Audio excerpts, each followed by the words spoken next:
Good morning students. इस video में हम कवर करेंगे class 9th chapter first number system exercise 1.3 का इंट्रोडक्शन पार्ट। तो हम देखते हैं इसका इंट्रोडक्शन पार्ट में क्या चाहिए हमको। तो सबसे पहले हम आपको बता देते हैं कि जो नंबर सिस्टम होता है, मैंने आपको बताया था एक्सरसाइज 1.1 में कि अभी तक आपने जो रेशनल नंबर है, इरेशनल नंबर है, उनकी डिफाइन कुछ डिफरेंट पढ़ी थी, लेकिन अब जो डिफाइन हमको पढ़ना है वो कुछ डिफरेंट है। तो उनकी डिफाइन क्या है अब हम अच्छे से देख लेते हैं, क्योंकि हमको एक्सरसाइज 1.3 आगे क्लास 10th में भी हमको वही डिफाइन से आगे सॉल्व करना होगा। तो हम देखते हैं डिफाइन क्या है। जैसे कभी भी कोई रेशनल नंबर है, अभी तक हम क्या बोलते थे, a number which can be written in the form p by q where q is not equal to 0, that is called rational number। ठीक है, वो नंबर क्या कहलाते थे? रेशनल नंबर कहलाते थे। वो तो डिफाइन है ही, लेकिन वन मोर डिफाइन है आपके लिए और आपकी क्लास 9th के अकॉर्डिंग, वो अब हम देख लेते हैं। तो हम देखते हैं इनका decimal expansion, real number and their decimal expansion. Decimal expansion क्या होता है स्टूडेंट? जैसे आपको 11 एक नंबर दे दिया, ठीक है, या 110 एक नंबर दे दिया, अपॉन में क्या दे दिया? 2 दे दिया। अब इसको हम क्या करते हैं, ऐसे डिवाइड करेंगे। जब इसको हम ऐसे डिवाइड करेंगे तो क्या होगा? 2 5 आपका 10 हो जाएगा। क्लियर? ठीक है, तो रिमेनिंग क्या बचेगा? 1 बचेगा।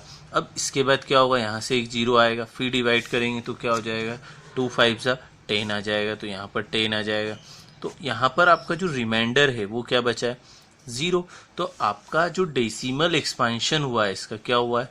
55। क्या आया इसका आंसर? आपका 55 आया। ऐसे कुछ भी नंबर हो सकता है ना। तो ऐसे जो भी नंबर होगा उसका डेसिमल एक्सपांशन हमको फाइंड आउट करना है, तो मतलब उसको डिवाइड करना होगा। अब रियल नंबर तो 2 टाइप के होते हैं, आइदर रेशनल और इरेशनल नंबर। तो अब जैसे ये रेशनल नंबर के फॉर्म में है तो इसको डिवाइड किया तो ऐसा नंबर आ जाएगा। ठीक है, और भी हम आगे पढ़ सकते हैं इसके बारे में। जैसे 11 है, ठीक है, 11 को किससे डिवाइड करना है? 2 से। तो 11 को 2 से डिवाइड करने के लिए क्या होगा? ऐसे करेंगे, हम 11 और 2 से डिवाइड करना है। ठीक है, तो क्या हो जाएगा? 2 5 10 हो जाएगा। रिमाइंडर क्या बचेगा स्टूडेंट? 1 बचेगा। अब रिमाइंडर जब 1 बचा है तो अब अभी तो रिमाइंडर बचा हुआ है, इसको फिनिश करना है हमको। तो क्या करेंगे? 2 से फिर डिवाइड करें, तो डिवाइड होगा नहीं, तो उसके लिए डेसिमल लगाएंगे। और यहाँ क्या हो जाएगा? 10। तो 2 5 क्या हो जाएगा स्टूडेंट? आपका 10। तो 2 5 10। तो आंसर क्या आ जाएगा? रिमाइंडर आपका 0 आ गया। तो हम ऐसे कर सकते हैं। तो हमने क्या किया है, इस रेशनल नंबर का डेसिमल एक्सपांशन क्या फाइंड आउट कर लिया है? 5.5। तो ये होता है आपका डेसिमल एक्सपांशन। इसी से ही हम आगे समझेंगे। तो अभी हम कुछ और एग्जांपल लेते हैं जिससे आपको क्लियर हो जाएगा कि डेसिमल नंबर का एक्सपांशन जब करते हैं तो क्या होता है। तो देखते हैं हम आगे। तो किसी भी रेशनल नंबर का अगर आप डेसिमल एक्सपेंशन करेंगे तो क्या रिजल्ट मिलेगा? First result, the reminder become 0। Reminder क्या बन जाएगा स्टूडेंट? आपका 0। या तो ये रिजल्ट मिलेगा या आपका रिजल्ट मिलेगा द रिमाइंडर नेवर बिकम 0। मतलब या तो रिमाइंडर आपका क्या आ जाए? 0 आ जाए, या आपका रिमाइंडर 0 नहीं आएगा। दो ही केस हो सकते हैं, या तो रिमाइंडर 0 आ जाएगा, 0 आ जाएगा तो आपका डिवाइड क्या हो जाएगा? फिनिश। आगे आप डिवाइड नहीं करेंगे। और रिमाइंडर 0 नहीं आएगा तो क्या होगा? आप उसको डिवाइड करते जाएंगे। तो 2 टाइप के केस होंगे। The first case is the reminder become 0। तो एक एग्जांपल से हम समझ लेते हैं। जैसे 7 को किससे डिवाइड करना है? 8 से डिवाइड करना है। तो ठीक है, 7 को हम किससे डिवाइड करेंगे? 8 से डिवाइड करेंगे। ठीक है, तो ये 8 हो गया। तो क्या हो जाएगा? क्या 7 जो है 8 से डिवाइड हो सकता है क्या स्टूडेंट? नहीं हो सकता। जब ऐसा केस होता है तो हम क्या करते हैं, एक डेसिमल का यूज़ कर लेते हैं। तो एक जब डेसिमल का यूज़ करते हैं हम तो क्या लगा देते हैं? एक 0 लगा सकते हैं। ठीक है, अब जैसे ही 0 लगा दिया हमने तो अब हम टेबल बोलेंगे 8 की के 70 से कम आए या 70 आ जाए। तो 8 8 जाए क्या होता है स्टूडेंट? 64। तो 64 हो गया। अब रिमाइंडर आपका क्या बचेगा? यहाँ से 10 में से 4 जाएगा तो आपका 6 बचेगा। जब रिमाइंडर 6 बचेगा और यहाँ 6 में से 6 गया तो क्या हो गया? 0। तो अब रिमाइंडर आपका 6 है। आप एक डेसिमल यूज कर चुके। जब एक डेसिमल अगर आप लगा चुके होते हैं तो एक 0 आप ले सकते हैं, लेकिन अगर एक 0 और पुट करनी है आपको तो फिर क्या होगा? एक 0 आपको क्वोशिएंट में भी देनी होगी। तो आपको ये समझना होगा, जब डेसिमल लगा हुआ है तो आप एक 0 ले सकते हैं कितनी भी बार, लेकिन जब एक साथ 2 0 आप लेंगे तो ऊपर भी एक 0 आपको क्वोशिएंट में लगानी होगी। अब क्या करेंगे? 8 7 56 हो जाएगा। ठीक है, तो 8 7 हो जाएगा। अब क्या रिमाइंडर बचा स्टूडेंट? 4 बचेगा यहाँ से रिमाइंडर। फिर डेसिमल लगा हुआ है पहले से तो एक 0 आप ले सकते हैं। तो 8 5 क्या हो जाएगा? 40, तो 8 5 आ गया स्टूडेंट आपका 40। तो अब 0 हो गया पूरा ये, तो क्या बन गया आपका यहाँ से रिमाइंडर क्या हो गया, द रिमाइंडर बिकम्स 0। तो फर्स्ट केस हो रहा है आपका यहाँ पर कि रिमाइंडर आपका क्या बन रहा है, 0 बन रहा है। तो ये केस होगा आपका first case, the reminder become 0। कोई भी नंबर हो आप सबसे पहले उसको डिवीजन मेथड से क्या करेंगे, जब डिवाइड करेंगे तो 2 केसेस बनेंगे। First case the reminder becomes 0, reminder क्या बन जाएगा आपका, 0 बन जाएगा। अभी हम एक एग्जांपल और लेके देख लेते हैं इसका। जैसे आपको कोई डिजिट दिया हुआ है या नंबर दिया हुआ है 1/2, तो 2 को किससे डिवाइड कर, 1 को किससे डिवाइड करना है आपको, 2 से, तो 1 आ जाएगा। क्या डिवाइड होगा, क्या नहीं होगा। जब डिवाइड नहीं होता है तो अभी जस्ट मैंने बताया क्या यूज़ करेंगे, डेसिमल के यूज़ करेंगे। जब डेसिमल यूज़ करेंगे तो 1 0 ले सकते हैं, तो क्या हो जाएगा 2 5 जा 10, 2 5 जा 10, तो जी क्या आ गया स्टूडेंट आपका रिमाइंडर 0 आ गया। तो यहाँ से भी आपका रिमाइंडर क्या बन गया है, 0। ये बन रहा है आपका रिमाइंडर 0, ये 0 है आपका रिमाइंडर यहाँ पर। तो ये आपका फर्स्ट केस है। तो क्या हुआ स्टूडेंट, यहाँ पर आपका रिमाइंडर क्या हो गया, 0 हो गया। तो ये फर्स्ट केस होता है द रिमाइंडर बिकम 0। कभी भी आप कोई भी नंबर है फ्रैक्शन में उसको डिवाइड करेंगे, उसको डेसिमल के फॉर्म में लाना चाहेंगे, तो आपको 2 केस मिलेंगे। First the reminder become 0 and the second one is the reminder never become 0। तो आप सोच रहे होंगे कि ऐसा तो पॉसिबल ही नहीं है कि रिमाइंडर कभी भी 0 नहीं है। तो हम देख लेते हैं, एक ऐसा नंबर ले लेते हैं जिसको हम डिवाइड करते हैं, तो देखते हैं कि क्या रिमाइंडर 0 आता है क्या। तो देखते हैं, आप बताइएगा। जैसे 1/3 है, ठीक है, तो 1 को हम किससे डिवाइड कर लेते हैं स्टूडेंट, 1 को हम डिवाइड करेंगे 3 से। जैसे ही हमने 1 को 3 से डिवाइड किया तो क्या डिवाइड होगा, नहीं होगा। तो क्या लगेगा, एक डेसिमल लगेगा, और डेसिमल लगेगा तो एक 0 आएगा। क्लियर। अब 3 3 सा क्या होगा स्टूडेंट, यहाँ पर 9 हो जाएगा आपका। क्लियर। फिर 9 होने के बाद आपका यहाँ से क्या बच जाएगा, 1। अब जैसे 1 बचेगा, और मैंने आपको बोला है कि जब डेसिमल आपने यूज़ किया हुआ है तो आप एक 0 ले सकते हैं। तो फिर क्या हो जाएगा आपका 3 3 जा 9। फिर क्या हो गया आपका स्टूडेंट, 9 आ गया। फिर आपको क्या करना पड़ेगा, फिर माइनस करा तो फिर रिमाइंडर क्या बच रहा है आपका, 1 बच रहा है। फिर आपने क्या किया, जब डेसिमल यूज़ किया हुआ है तो एक 0 आप ले सकते हैं। तो फिर क्या हो गया, 3 3 जा 9 हो गया। फिर रिमाइंडर क्या बचेगा आपका, 1 बचेगा। तो ऐसे तो स्टूडेंट क्या हो रहा है, 3 3 जा 9 आ रहा है, फिर 1 बच रहा है, 3 3 जा 9 आ रहा है, फिर 1 बच रहा है, फिर 3 3 जा 9 आ रहा है, फिर 1 बच रहा है। तो ऐसे तो आपका क्या हो रहा है, क्वोशिएंट पे 3 3 3 क्या हो रहा है, रिपीट होता जा रहा है या आता ही जा रहा है। और रिमाइंडर क्या हो रहा है, क्या 0 बन रहा है क्या। तो मैंने आपको क्या बताया था, second case the reminder never become 0। आप कुछ भी कर लें, इसका रिमाइंडर कभी भी 0 नहीं होगा। तो क्या केस हो गए हैं, 2 केस हो गए। या तो क्या हो गया, फर्स्ट केस रिमाइंडर क्या आ जाए, 0। सेकेंड केस क्या हो गया, रिमाइंडर कभी भी आपका 0 नहीं आएगा। ठीक है, ये सेकेंड केस हो गया। एक एग्जाम्पल और देख लेते हैं इसका हम। तो स्टूडेंट हम देख लेते हैं, अब जैसे 1/7 है, तो 7 को डिवाइड किया, डिवाइड नहीं हो रहा है तो पॉइंट लग के क्या आ जाएगा, डेसिमल, तो एक 0 हो जाएगा। 7 बन जा आपका क्या हो जाएगा, 7। क्या बचेगा आपका, 3 बचेगा। फिर आप एक 0 ले सकते हो, तो 7 4 जा क्या हो जाएगा, 28 हो जाएगा। ठीक है। फिर स्टूडेंट क्या होगा, जब इसको माइनस करेंगे तो 2 बचेगा रिमेनिंग। अब जैसे ही 2 बचा तो एक 0 ले सकते, तो 7 2 जा क्या हो जाएगा, 14 हो जाएगा। जैसे ही 14 हो गया तो क्या होगा स्टूडेंट, 6 रिमेनिंग बचेगा। अब एक 0 आप ले सकते हैं, जैसे ही आपने एक 0 लिया तो 7 8 जा 56 हो जाएगा आपका। ठीक है, तो यहाँ पर 7 8 जा 56 हो गया। फिर आपने जब इसमें से माइनस किया तो 4 बचा, एक 0 आप ले सकते हैं। जैसे ही आपने एक 0 लिया तो 7 5 जा क्या हो जाएगा आपका, 35 हो जाएगा। जैसे ही 35 आया तो क्या रिमाइंडर बच जाएगा, 5 बचेगा। फिर एक 0 लेंगे तो 7 7 जा क्या हो जाएगा आपका, 49 हो जाएगा। फिर रिमेनिंग क्या बचेगा आपका, जब इसमें से इसको आपने माइनस किया तो क्या बचेगा, 1। अब 1 रिमेनिंग जैसे यहाँ बचा था, तो आप फिर जैसे डिवाइड करेंगे तो 10 होगा, तो 7 1 जा क्या हो जाएगा, 7 हो जाएगा। फिर रिमेनिंग क्या बचेगा आपका, 3। तो ऐसे क्या हो गया, जैसे 1 था तो 1 से 10 बनाकर आपका रिमेनिंग क्या हुआ था, 3। फिर 3 से फिर रिमेनिंग क्या आएगा, 2। फिर 2 से क्या आएगा, 6 6 से 4 5। तो ऐसे तो क्या हो रहा है, ये 1 के बाद फिर 4 आ जाएगा, फिर 2 आ जाएगा, फिर 8 आ जाएगा, फिर 5 आ जाएगा, फिर 7 आ जाएगा, और ऐसे क्या होगा, ये डिवाइड चलता रहेगा, है ना, क्योंकि रिपीट होने लग गया है ना स्टूडेंट। 1 यहाँ पर रिमाइंडर यहाँ पे था तो यहाँ पर वापस से 1 आ गया, मतलब 10 आ गया, फिर 3 आ गया तो फिर 30 बनेगा, फिर 28 आएगा। फिर क्या होगा आपका, यहाँ से 28 आने के बाद क्या होगा, फिर 20 बनेगा, फिर क्या हो जाएगा, 14 होगा। ऐसे क्या होगा, चलता जाएगा। तो स्टूडेंट हमने यहाँ से क्या ऑब्जर्व किया है, द रिमाइंडर बिकम्स जीरो, जब रिमाइंडर जीरो बन जाता है तो आपका डिवाइड क्या होता है, फिनिश हो जाता है। डिवाइड क्या होता है, फिनिश हो जाता है ना, क्योंकि रिमाइंडर क्या हो गया, जीरो। जब रिमाइंडर जीरो हो जाए, आपका डिवाइड फिनिश हो जाए, तो उसको हम बोलेंगे टर्मिनेटिंग। क्या बोलेंगे, टर्मिनेटिंग। तो इसका जो डेसिमल एक्सपांशन है उसका नेचर कैसा है स्टूडेंट, टर्मिनेटिंग। क्या नेचर है उसका, टर्मिनेटिंग। इतना आया समझ में आपको।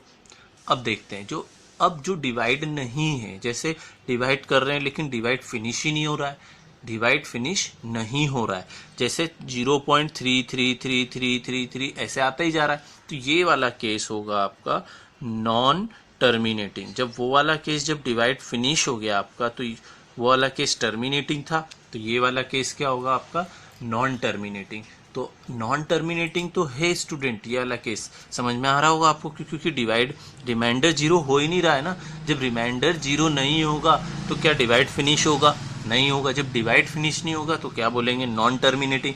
नॉन टर्मिनेटिंग तो है, लेकिन इसमें 3 क्या हो रहा है, रिपीट होने लग गया है। क्या होने लग गया है, रिपीट। तो नॉन टर्मिनेटिंग एंड रिपीटिंग, क्या बोलेंगे इसको, non terminating and repeating, repeat होने लग गया। इस रिपीटिंग को रिक्यूरिंग भी बोलते हैं, आपकी एनसीईआरटी बुक में रिक्यूरिंग से भी आपको मिल सकता है।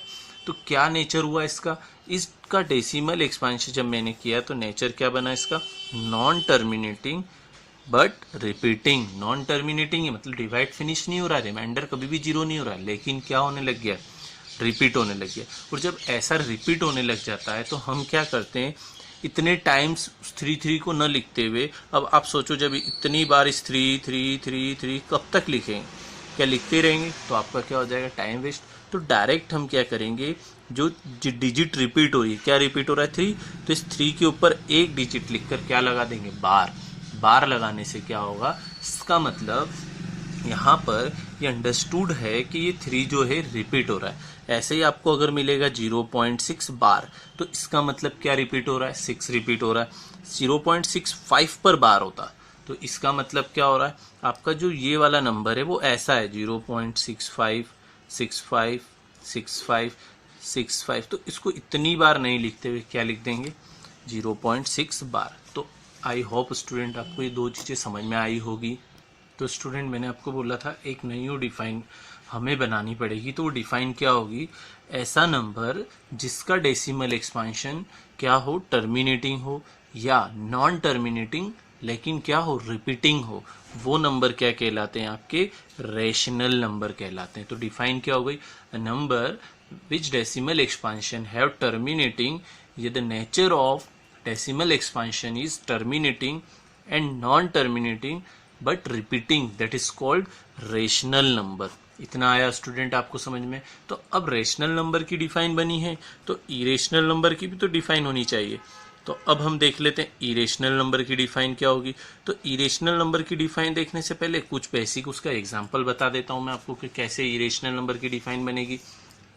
आई होप स्टूडेंट आपको समझ में आ गया होगा कि रेशनल नंबर की डिफाइन क्या होती है।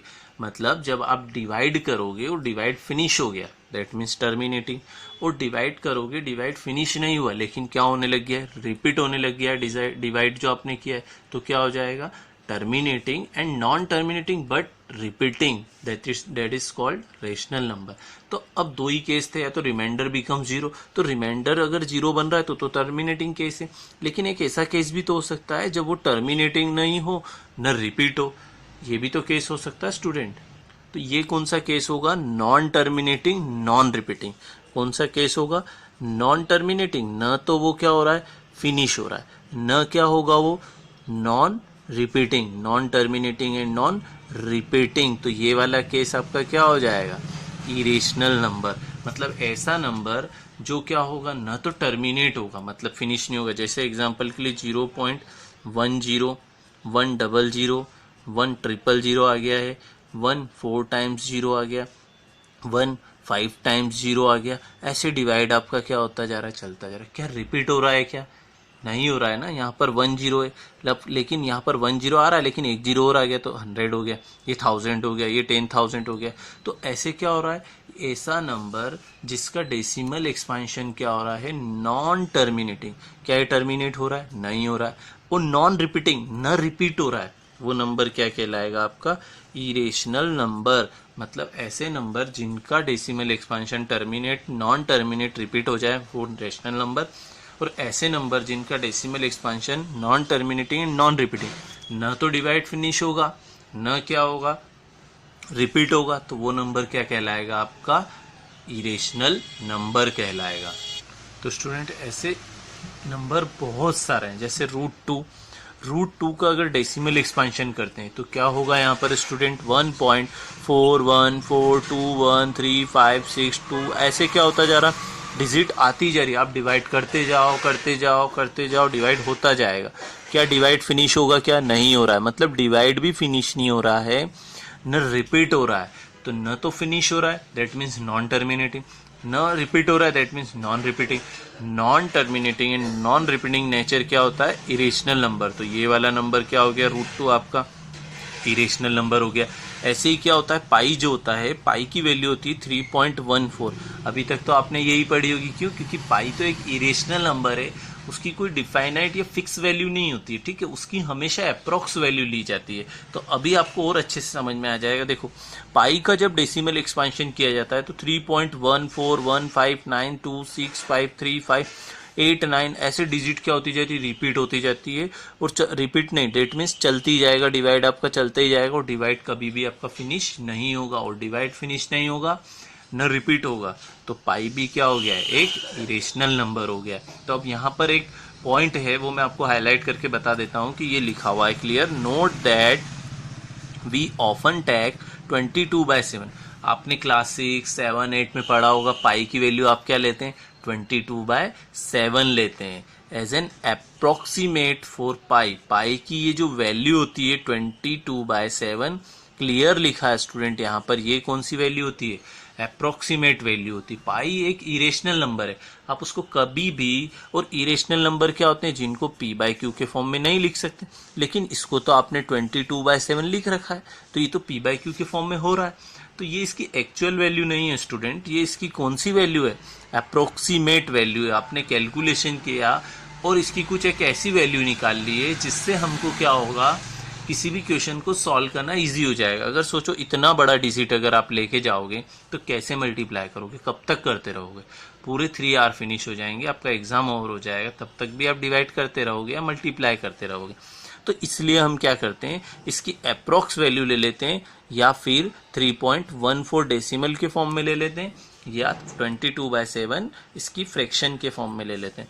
तो pi, but pi not equal to 22/7। अभी मैंने बोला पाई इसके इक्वल होता नहीं है, लेकिन हम क्या होता है, अप्रोक्सीमेट वैल्यू लेकर इसके इक्वल कर कर हमारे क्वेश्चंस को हम क्या करते हैं, सॉल्व कर लेते हैं। तो ऐसे रूट है। तो अब ये स्टूडेंट आपको देख रहा हो, जैसे आप देख रहे होंगे √2 इरेशनल है, तो आप सोच रहे होंगे √3 भी इरेशनल होगा। तो यस, √3 भी इरेशनल है। अब आप सोच रहे होंगे √4 भी इरेशनल होगा, नहीं, √4 इरेशनल नहीं है। अब आप सोच रहे होंगे √5 भी होगा, √6 है, √7 है, √8 है, √9 है। तो रूट के तो बहुत सारे नंबर होते हैं, और जितने भी नंबर है सब रूट में भी होते हैं। तो हम देखते हैं कि कौन से नंबर रूट वाले इरेशनल होंगे और कौन से रेशनल होंगे। क्लियर, तो हम देख लेते हैं अभी। तो स्टूडेंट देखते हैं, जैसे √2 तो अभी अपने देखा क्या होता है, इरेशनल। ऐसे √3 भी क्या होता है, इरेशनल। अब √4 रेशनल है या इरेशनल चेक कर लेते। तो √4 के प्राइम फैक्टर अगर हम करते हैं तो 2 × 2 आएगा। तो 2 का क्या बन रहा है, एक पेयर बन रहा है, और जब रूट के अंदर एक पेयर बनता है तो एक पेयर बाहर आ जाएगा, तो रूट के अंदर कुछ भी नहीं बचेगा, बाहर आ गया। तो क्या रूट के अंदर है क्या, अब तो ये रूट के अंदर है ही नहीं √4। जब ये रूट के अंदर नहीं है तो इसके अपॉन में क्या लिख सकते हैं, 1 लिख सकते हैं। जब इसके अपॉन में 1 लिख सकते हैं तो ये तो p/q के फॉर्म में हो गया। तो √4 आपका क्या होगा, रेशनल नंबर होगा। तो क्या होगा आपका, रेशनल नंबर।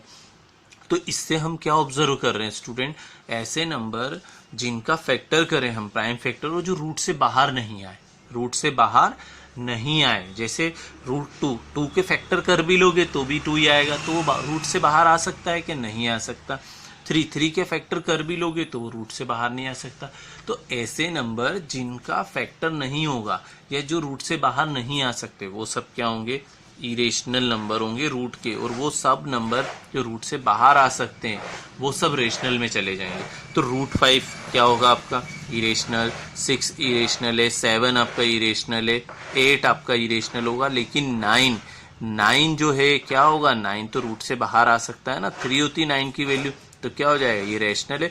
बाकी ये सब नंबर क्या हो जाएंगे आपके इरेशनल, और पाई एक आपका ऑल्सो इरेशनल नंबर है। तो स्टूडेंट आई होप आपको समझ में आ गया होगा what is rational number and what is irrational number according to your syllabus और according to your level of class 9 के लेवल के अकॉर्डिंग आपको समझ में आ गया होगा कि रेशनल नंबर क्या होता है। रेशनल नंबर होता है terminating and non terminating repeating, या तो टर्मिनेट हो जाए या अगर नहीं टर्मिनेट हो रहा है तो रिपीट होने लग जाए तो आप रेशनल बोलेंगे। अब न तो टर्मिनेट हो रहा है न रिपीट हो रहा है तो आप इसको बोलेंगे student non terminating non repeating. I hope student आपको बहुत अच्छे से समझ में आया होगा रेशनल नंबर और इरेशनल नंबर क्या होता है। ठीक है, थैंक्स फॉर वॉचिंग। अब हम पढ़ेंगे नेक्स्ट एक्सरसाइज 1.3।